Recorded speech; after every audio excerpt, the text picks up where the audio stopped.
ओम शांति। 29 दिसंबर 2025 के ईश्वरीय महावाक्य। पहले सुनते हैं आज की मुरली के कुछ मुख्य पॉइंट्स। तो आज की मुरली में कुछ मुख्य पॉइंट्स बाबा ने कहा है कि मीठे बच्चों, आज की मुरली हमें बहुत गहरी लेकिन बहुत ही ज़रूरी बात सिखाती है, जिसका पहला मुख्य पॉइंट है अब घर लौटने का समय है। बाबा कहते हैं अब देह और देह के सभी रिश्तों को भूलकर सिर्फ एक बाप को याद करो। यही याद हमें पावन बनाकर घर ले जाएगी। दूसरा मुख्य पॉइंट है आत्मा पर जंग चढ़ गया है। जैसे सुई पर धीरे धीरे जंग चढ़ती है, वैसे ही विकारों से आत्मा पर जंग चढ़ गया है। यह जंग सिर्फ बाबा की याद से ही उतर सकता है। आज की मुरली का तीसरा पॉइंट, जितनी याद उतनी ही पवित्रता। जितना हम सच्ची याद में रहेंगे उतना जंग उतरेगा, उतना हम हल्के बनेंगे और उतना बाबा की खींच महसूस होगी। चलिए अब जानते हैं चौथा मुख्य पॉइंट। याद से सेवा भी होती है। जब आत्मा साफ होती जाती है तो दूसरों को समझाने की शक्ति अपने आप बढ़ती जाती है। यही है सच्ची सेवा। अब जानते हैं पांचवा मुख्य पॉइंट। यह बातें सबकी बुद्धि में नहीं बैठती। बाबा कहते हैं यह बहुत महीन ज्ञान है। इसे वही समझ सकते हैं जो आत्म अभिमानी और तीक्ष्ण बुद्धि वाले हैं। अगला मुख्य पॉइंट, यह संगम युद्ध है पुरुषोत्तम बनने का। अभी का समय है तमो प्रधान से सतो प्रधान बनने का। यही समय फिर नहीं मिलेगा। सातवां मुख्य पॉइंट, बाबा ही सब कुछ है। हम पढ़ाई में बाबा, टीचर भी है बाबा, डॉक्टर भी बाबा, सोनार भी बाबा और मार्गदर्शक भी जब बाबा। और यही पढ़ाई हमें स्वर्ग का मालिक बनाती है। चलिए जानते हैं आज की मुरली का आठवां मुख्य पॉइंट। अब तैयारी पूरी करनी है। अव्यक्त इशारा है, अब संपन्न और कर्मातीत बनने की धुन लगाओ। अपनी स्थिति को ऐसा सेट कर दो कि संकल्प, शब्द और कर्म अपने आप शुद्ध चलते रहें। तो आज की मुरली हमें सिखाती है जितनी सच्ची याद उतनी सच्ची पवित्रता और उतनी ही बाप की खींच। चलिए अब जानते हैं मुरली को विस्तार से। ओम शांति। मीठे बच्चे, अब घर जाना है, इसलिए देह सहित देह के सब संबंधों को भूल मामेकम याद करो और पावन बनो। जिसका अर्थ है बाबा बच्चों से प्यार से कह रहे हैं, अब इस दुनिया से वापस अपने असली घर यानी कि शांति धाम जाने का समय आ गया है। इसलिए अपने आप को शरीर नहीं आत्मा समझो। शरीर से जुड़े सभी रिश्तों मैं, मेरा, परिवार, घर, मान सम्मान के लगाव को धीरे धीरे छोड़ो। मामेकम का अर्थ होता है सिर्फ एक बाबा को ही याद करो। जब हम एक बाबा की सच्ची याद में रहते हैं तो हमारी आत्मा पवित्र यानी कि साफ बनती है। पवित्र बने बिना हम घर नहीं जा सकते। प्रश्न, आत्मा के संबंध में कौन सी एक महीन बात महीन बुद्धि वाले ही समझ सकते हैं? जिसका अर्थ है कि आत्मा के बारे में ऐसी कौन सी गहरी और सूक्ष्म बात है जिसे हर कोई नहीं समझ पाता। सिर्फ वही लोग समझ पाते हैं जिनकी समझ साफ और गहरी होती है। उत्तर, आत्मा पर सुई की तरह धीरे धीरे जंग यानी कि कट चढ़ती गई। वह याद में रहने से उतरती जाएगी।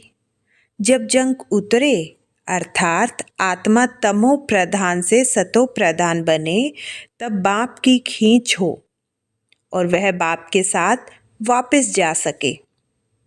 नंबर 2, जितना जंग उतरती जाएगी उतना दूसरों को समझाने में खींचेंगे। यह बातें बड़ी महीन हैं जो मोटी बुद्धि वाले समझ नहीं सकते। इस उत्तर का सरल अर्थ, जैसे लोहे की सुई पर धीरे धीरे जंग लग जाती है, वैसे ही आत्मा पर भी बुरे संस्कारों और विकारों की जंग चढ़ गई है। यह जंग एकदम से नहीं लगी, बल्कि समय के साथ धीरे धीरे चढ़ी है। जब हम बाबा की याद में रहते हैं तो यह जंग धीरे धीरे उतरने लगती है। जैसे जैसे आत्मा की जंग उतरती है, आत्मा कमजोर से शक्तिशाली और तमो प्रधान से सतो प्रधान बन जाती है। जब आत्मा साफ हो जाती है तो उसे बाबा की तरफ खिंचाव महसूस होने लगता है, और जब वह बाबा के साथ अपने असली घर वापस जा सकती है। जितनी ज़्यादा आत्मा साफ होती जाती है, उतनी ही उसमें दूसरों को समझाने की शक्ति अपने आप आ जाती है। लोग उसकी बातों से प्रभावित होने लगते हैं। यह बातें बहुत गहरी और सूक्ष्म है। इन्हें वही लोग समझ पाते हैं जो ध्यान से सोचते हैं और भीतर से समझने की कोशिश करते हैं। ऊपर ऊपर सोचने वाले लोग इसे नहीं समझ पाते। ओम शांति। भगवान उवाच, अब बुद्धि में कौन आया? वह जो गीत पाठशालाएं आदि हैं, उनको तो भगवान उवाच कहने से श्री कृष्ण ही बुद्धि में आएगा। यहाँ तुम बच्चों को तो ऊंच से ऊंच बाप याद आएगा। इस समय यह है संगम युग, पुरुषोत्तम बनने का। बाप बच्चों को बैठ समझाते हैं कि देह सहित देह के सब संबंध तोड़ अपने को आत्मा समझो। यह बहुत जरूरी बात है जो इस संगम युग पर बाप समझाते हैं। आत्मा ही पतित बनी है, फिर आत्मा को पावन बन घर जाना है। पतित पावन को याद करते आए हैं, परंतु जानते कुछ नहीं। भारतवासी बिल्कुल ही घोर अंधियारे में है। भक्ति है रात, ज्ञान है दिन। रात में अंधियारा, दिन में रोशनी होती है। दिन है सतयुग, रात है कलयुग। अभी तुम कलयुग में हो, सतयुग में जाना है। पावन दुनिया में पतित का क्वेश्चन ही नहीं। जब पतित होते हैं तो पावन होने का क्वेश्चन उठता है। जब पावन है तो पतित दुनिया याद भी नहीं। अभी पतित दुनिया है तो पावन दुनिया याद पड़ती है। पतित दुनिया पिछाड़ी का भाग है, पावन दुनिया है पहला भाग। वहाँ कोई पतित हो न सके। जो पावन थे फिर पतित बने हैं। 84 जन्म भी उन्हों के समझाए जाते हैं। यह बड़ी गहरी बातें समझने की हैं। आधा कल्प भक्ति की है, वह इतना जल्दी छूट न सके। मनुष्य बिल्कुल ही घोर अंधियारे में है। कोटों में कोई ही निकलते हैं। मुश्किल कोई की बुद्धि में बैठेगा। मुख्य बात तो बाप कहते हैं, देह के सब संबंध भूल मामे कम याद करो। आत्मा ही पतित बनी है, उनको पवित्र बनना है। यह समझाने भी बाप भी देते हैं, क्योंकि यह बाप प्रिंसिपल, सोनार, डॉक्टर, बैरिस्टर सब कुछ है। यह नाम वहाँ रहेंगे नहीं। वहाँ यह पढ़ाई भी नहीं रहेगी। यहाँ पढ़ते हैं नौकरी करने के लिए। आगे फीमेल इतना पढ़ती नहीं थी, यह सब बाद में सीखी है। पति मर जाए तो संभाल कौन करे, इसलिए फीमेल भी सब सीखती रहती है। सतयुग में तो ऐसी बातें होती नहीं जो चिंतन करना पड़े। यहाँ मनुष्य धन आदि इकट्ठा करते हैं ऐसे समय के लिए। वहाँ तो ऐसे ख्यालात ही नहीं जो चिंता करनी पड़े। बाप तुम बच्चों को कितना धनवान बना देते हैं। स्वर्ग में बहुत खजाना रहता है। हीरे जवाहरातों की खानियां सब भरपूर हो जाती है। यह बंजर जमीन हो जाती है तो वह ताकत नहीं होती। वहाँ के फूलों और यहाँ के फूलों आदि में दिन रात का फर्क है। यहाँ तो सब चीज़ों से ताकत ही निकल गई है। भल कितना भी अमेरिका आदि से बीज ले आते हैं, परंतु ताकत निकलती जाती है। धरनी ही ऐसी है जिसमें जास्ती मेहनत करनी पड़ती है। वहाँ तो हर चीज सतो प्रधान होती है। प्रकृति भी सतो प्रधान तो सब कुछ सतो प्रधान होता है। यहाँ तो सब चीजें तमो प्रधान है। कोई चीज में ताकत नहीं रही है। यह फर्क भी तुम समझते हो। जब सतो प्रधान चीजें देखते हो वह तो ध्यान में ही देखते हो। वहाँ के फूल आदि कितने अच्छे होते हैं। हो सकता है वहाँ का अनाज आदि सब तुमको देखने में आए। बुद्धि से समझ सकते हैं वहाँ की हर चीज में कितनी ताकत रहती है। नई दुनिया किसकी बुद्धि में आती ही नहीं। इस पुरानी दुनिया की तो बात मत पूछो। गपोड़ा भी बहुत लंबा चौड़ा लगाते हैं तो मनुष्य बिल्कुल अंधियारे में सो गए हैं। तुम बताते हो बाकी थोड़ा समय है तो तुम्हारे पर कोई हंसी भी करते हैं। रियलिटी में तो वह समझते हैं जो अपने को ब्राह्मण समझते हैं। यह नई भाषा रूहानी पढ़ाई है ना। जब तक स्पिरिचुअल फादर न आए कोई समझ न सके। स्पिरिचुअल फादर को तुम बच्चे जानते हो। वो लोग जाकर योग आदि सिखाते हैं, परंतु उन्हों को सिखलाया किसने? ऐसे तो नहीं कहेंगे स्पिरिचुअल फादर ने सिखाया। बाप तो सिखलाते ही रूहानी बच्चों को है। तुम संगम योगी ब्राह्मण ही समझते हो। ब्राह्मण बनेंगे भी वह जो आदि सनातन देवी देवता धर्म के होंगे। ब्राह्मण तुम कितने थोड़े हो। दुनिया में तो किस्म किस्म की अथाह जातियां हैं। एक किताब जरूर होगा जिससे पता लगेगा कि दुनिया में कितने धर्म कितनी भाषाएं हैं। तुम जानते हो यह सब नहीं रहेंगे। सतयुग में तो एक धर्म एक भाषा ही थी।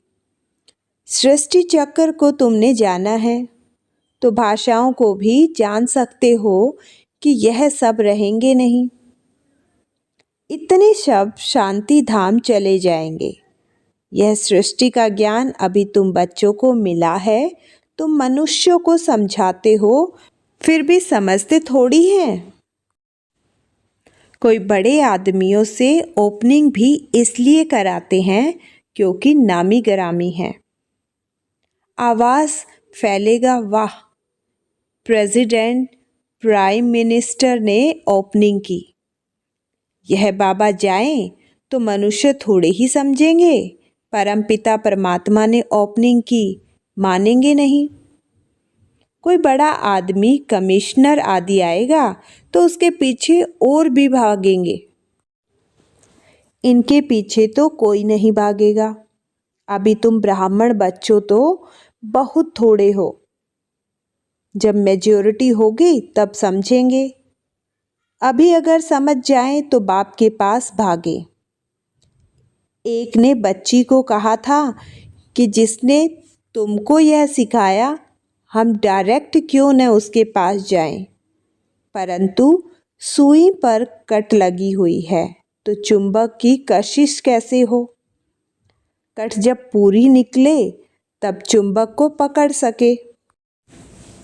सुई का एक कोना भी कट चढ़ी हुई होगी तो उतना खींचेगा नहीं। सारी कटर उतर जाए वह तो पिछाड़ी में जब ऐसे बनेंगे फिर तो बाप के साथ वापस जाएंगे। अभी तो फुरना यानी फिक्र है कि हम तमो प्रधान हैं, कट चढ़ी हुई है। जितना याद करेंगे उतना कट साफ होती जाएगी। आहिस्ते आहिस्ते कट निकलती जाएगी। कट चढ़ी भी आहिस्ते आहिस्ते है ना, फिर उतरेगी भी ऐसे। जैसे कट चढ़ी है वैसे साफ होनी है, तो उसके लिए बाप को याद भी करना है। याद से कोई की जास्ती कट उतरती है, कोई की कम। जितना जास्ती कट उतरी हुई होगी उतना वह दूसरों को समझाने में खींचेगी। यह बड़ी महीन बातें हैं, मोटी बुद्धि वाले समझ न सके। तुम जानते हो रज़ाई स्थापन हो रही है।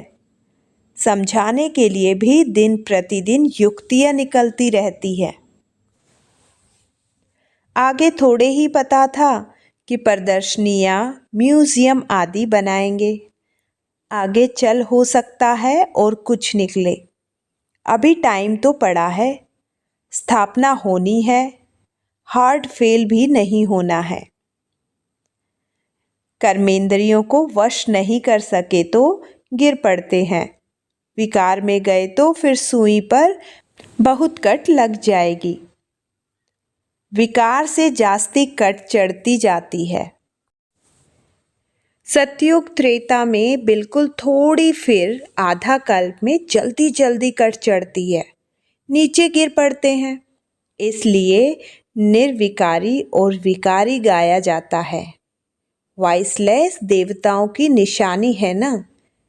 बाप कहते हैं देवी देवता धर्म प्राय लोप हो गया है।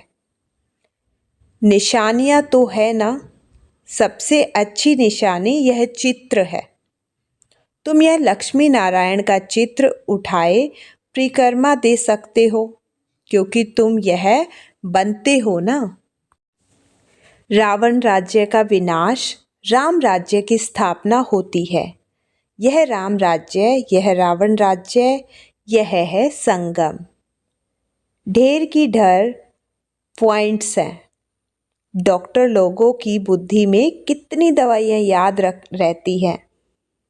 बैरिस्टर की बुद्धि में भी अनेक प्रकार के पॉइंट्स हैं। ढेर टॉपिक्स का तो बहुत अच्छा किताब बन सकता है।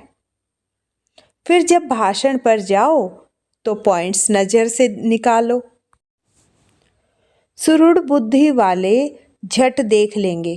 पहले तो लिखना चाहिए, हम ऐसे ऐसे समझाएंगे। भाषण करने के बाद भी याद आता है ना, ऐसे समझाते थे तो अच्छा था। यह पॉइंट्स औरों को समझाने से बुद्धि में बैठेगी। टॉपिक्स की लिस्ट बनी हुई हो, फिर एक टॉपिक उठाए, अंदर में भाषण करना चाहिए या लिखना चाहिए। फिर देखना चाहिए सब पॉइंट्स लिखी है क्या। जितना माथा मारेंगे उतना अच्छा है। बाप तो समझते हैं ना, यह अच्छा सर्जन है। इनकी बुद्धि में बहुत पॉइंट्स हैं। भरपूर हो जाएंगे तो सर्विस बिगर मज़ा नहीं आएगा। तुम प्रदर्शनी करते हो, कहाँ से 2 4, कहाँ से 6 8 निकलते हैं। कहाँ तो एक भी नहीं निकलता है।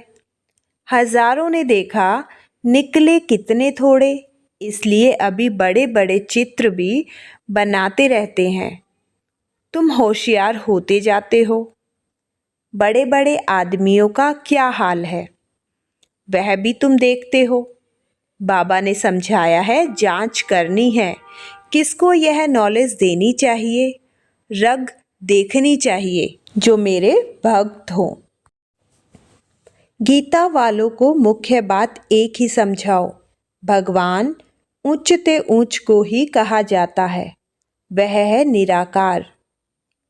कोई भी देहधारी मनुष्यों को भगवान नहीं कह सकते। तुम बच्चों को अभी सारी समझ आई है।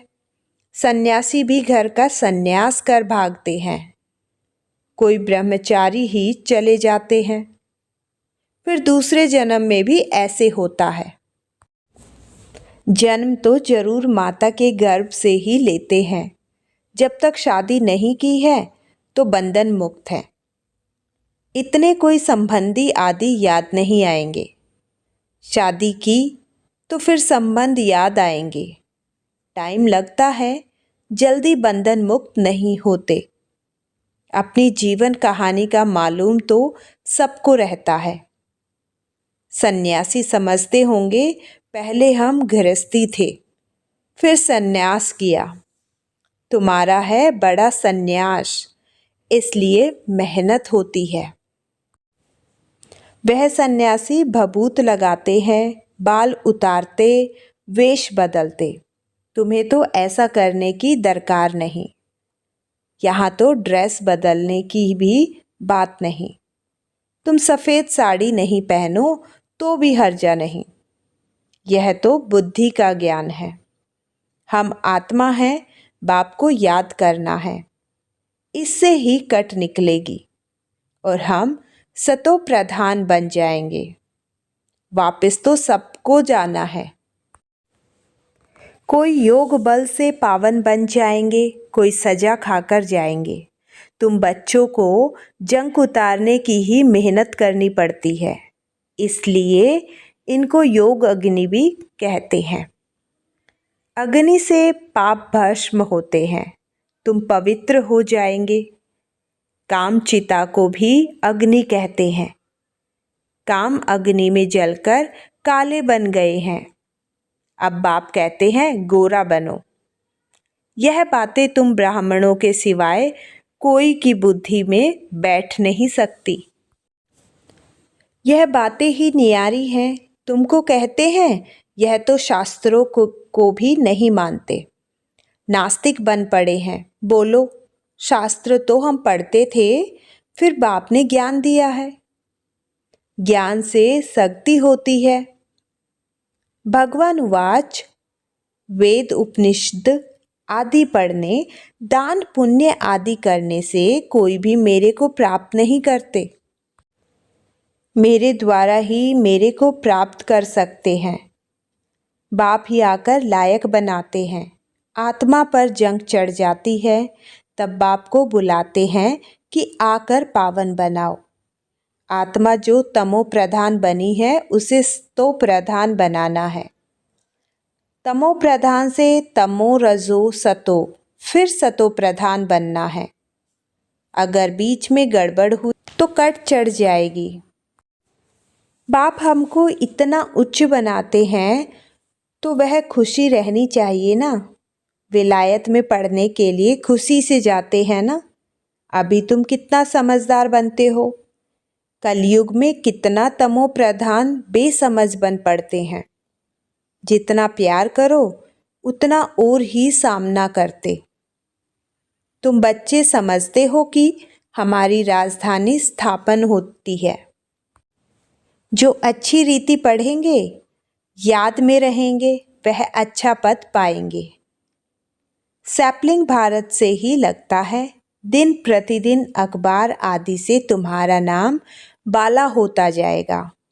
अखबारों तो सब तरफ जाती हैं। अब अखबार वाला कभी देखो तो अच्छा डालेगा, कभी खराब, क्योंकि वह भी सुनी सुनाई पर चलते हैं ना। जिसने जो सुनाया वह लिख देंगे।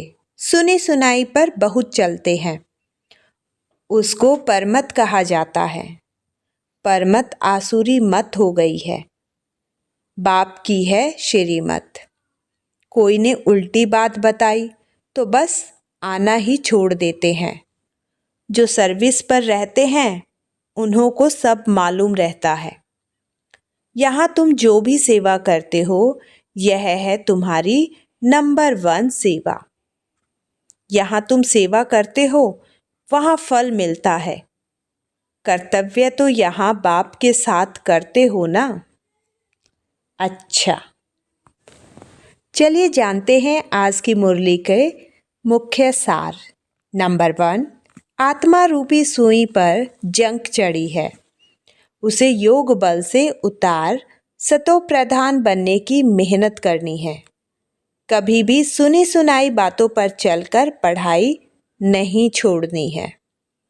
नंबर 2, बुद्धि को ज्ञान की पॉइंट से भरकर रग सर्विस करनी है। रग देखकर ज्ञान देना है। बहुत सुरूढ़ बुद्धि बनना है। चलिए जानते हैं आज की मुरली का वरदान। कलयुगी दुनिया के दुख अशांति का नज़ारा देखते हुए सदा साक्षी व बेहद के वैरागी भाव। इस कलयुगी दुनिया में कुछ भी होता है, लेकिन आपकी सदा चढ़ती कला है।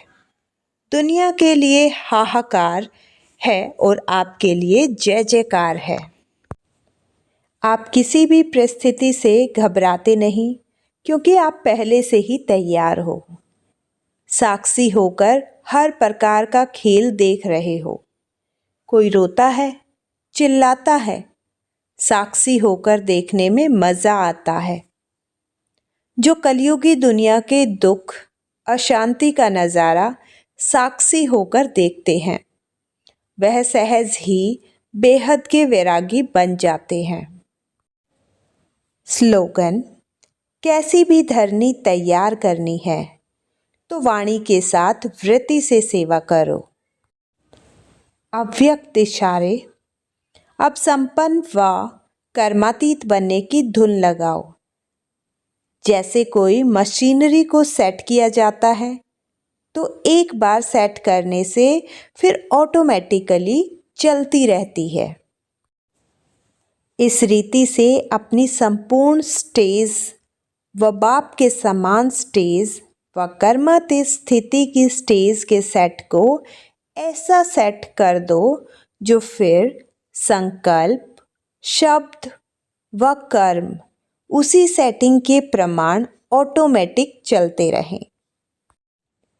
मीठे प्यारे बच्चों, आज की मुरली में बापा ने हमें बहुत ही प्यार से समझाया है कि अब घर जाने का समय आ गया है और घर जाने के लिए हमें देह और देह के सब रिश्तों को भूलकर सिर्फ एक बाबा को याद करना है। बाबा ने एक बहुत सुंदर उदाहरण दिया। जैसे सुई पर धीरे धीरे जंग चढ़ जाती है, वैसे ही हमारी आत्मा भी जन्म जन्मांतर की जंग चढ़ गई है। यह जंग एक दिन में नहीं लगी और एक दिन में उतरेगी भी नहीं। बाबा की याद ही वह योग अग्नि है जिससे यह जंग धीरे धीरे उतरती है। जितनी याद बढ़ेगी उतनी आत्मा हल्की बनेगी, उतनी पवित्र बनेगी और उतना बाबा की तरफ खींच महसूस होगी। बाबा ने यह भी कहा है कि जितनी आत्मा साफ होती जाएगी उतनी ही सेवा की शक्ति अपने आप आ जाएगी। दूसरों को समझाने के लिए जोर लगाने की ज़रूरत नहीं पड़ेगी। अब हमें क्या करना है? बहुत ही आसान अभ्यास। नंबर 1, दिन में बार बार खुद से कहे, मैं आत्मा हूँ, बाबा मेरे हैं। नंबर 2, किसी भी उलझन, विकार या परेशानी में 1 सेकंड रुककर बाबा को याद करें। नंबर 3, किसी की बातों में, सुनी सुनाई बातों में आकर पढ़ाई या याद को कभी ढीला न करें। नंबर 4, धीरे धीरे अपनी स्थिति को ऐसा सेट करें कि हमारे संकल्प, शब्द और कर्म अपने आप शुद्ध चलने लगे। आज की मुरली हमें यही सिखाती है। याद से जंग उतरती है और जंग उतरते ही हम बाबा के और करीब आ जाते हैं। अगर यह मुरली आपको पसंद आई हो तो वीडियो को लाइक करें, अपने ब्राह्मण परिवार के साथ शेयर करें और ऐसी अव्यक्त मुरलियों के लिए चैनल को सब्सक्राइब करें। ओम शांति।